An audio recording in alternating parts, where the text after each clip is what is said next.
In this video, I'm going to show you how to work the short rows so that you can create a circle for the top of your hat. Along each wedge of this hat, there are several spots, usually 4, sometimes 5, where you work a short row, like the ones that I'm going to show you now. If you've done short rows on socks or to shape garments, you know that it's probably pretty important to work a wrap and turn, a Japanese or a German short row technique, so that the spot where you make the short row turn is invisible. In garter stitch, it's actually quite easy. You don't have to do too many things to try and hide the spot where the wrap and turn happens.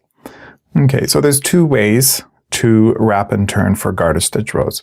One is to bring the yarn forward, slip the next stitch, take the yarn back to the back, and return it to the left needle.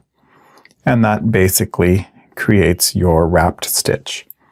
You turn your work, leaving all of these stitches unworked, take the yarn to the back of the work, and knit.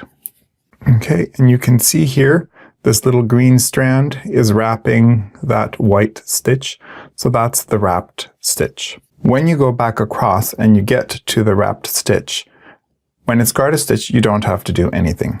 Simply knit that wrapped stitch and proceed across. What happens is the wrap becomes part of the garter stitch bump. It's a double bump, but it's quite invisible.